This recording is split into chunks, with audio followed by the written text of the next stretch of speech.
Kitchen gadgets and utensils.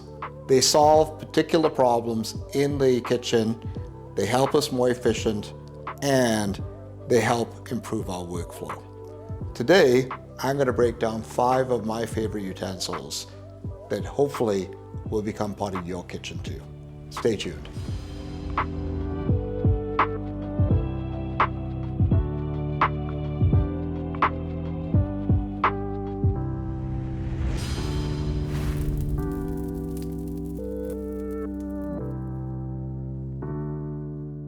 Greetings everybody, welcome to Brian's Table.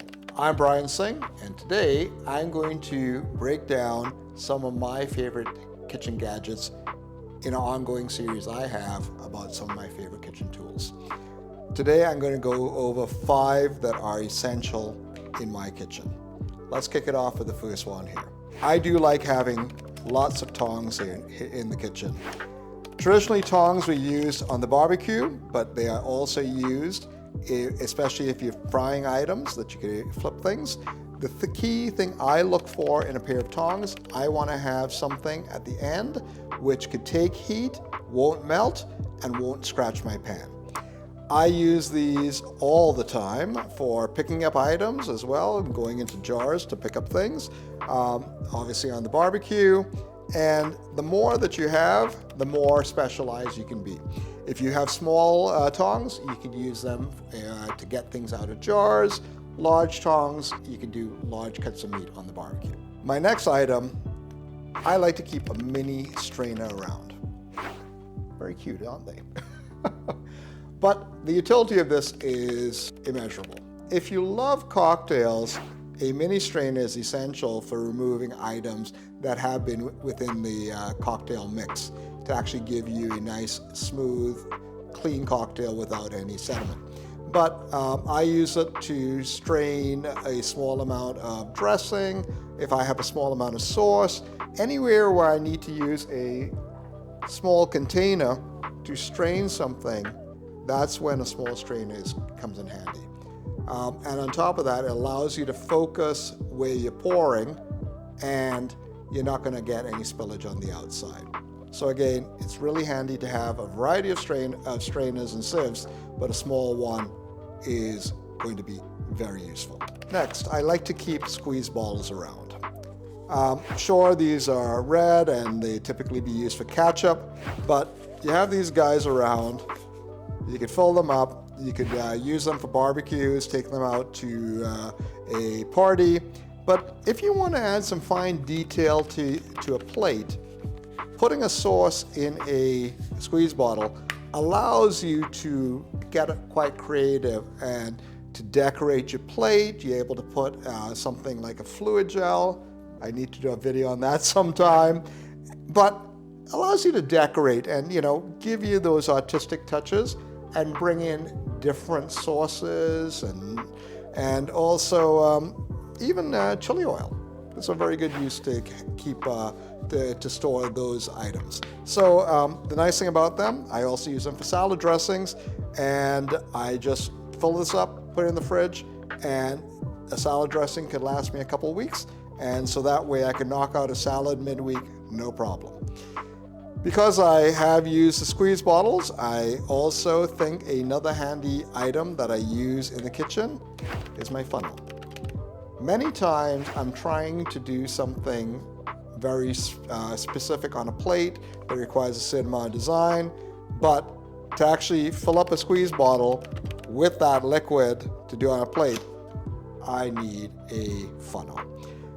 Also, I do have a variety of funnels, some of them with larger mouths, so you can also find those that go into things like mason jars, that if you are going to be storing like a tomato sauce, these are very handy to keep around.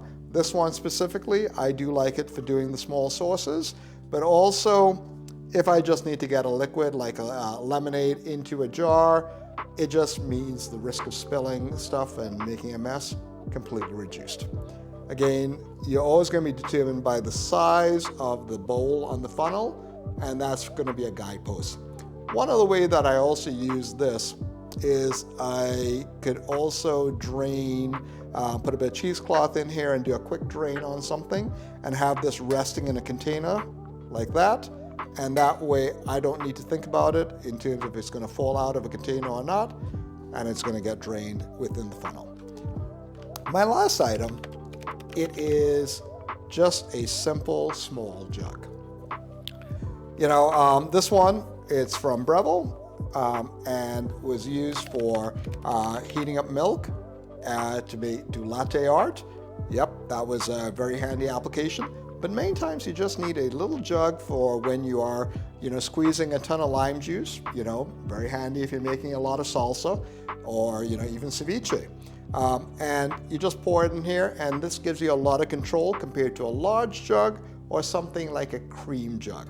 So having something in this particular size, very useful. I also use this anytime I'm doing a dinner service and I just want to add a little bit of sauce, and to create that unique experience for diners of presenting the sauce at the time of serving. So it also, a decent one, looks good, and it creates a little bit more of a spectacle when you are serving meals. Anyhow, folks, here are 5 of my items. Obviously, I have more that I'll be doing in this series. I hope that you start to consider some of these, and if you notice, they work well within my workflow. They save time. They're all they could all go in the dishwasher, and it's just very lovely things to have on hand, and I love using them because they help me stay on track with how I eat, because when you have the right tools, you're able to prepare food at home, save some money, and eat better. Question of the day. What are some of your favorite utensils that you keep in your kitchen that are your go-to items? Let me know in the comments below. Thanks again for watching. I appreciate the time that you spend with me, and thanks again for your support. If you like what you're seeing, please hit the like button and please subscribe. It helps me understand how to improve my channel and grow it. And with a few of these techniques and using some of these tools, hopefully when you incorporate them in your kitchen, you would up your cooking game and help you just taste the world a little bit better.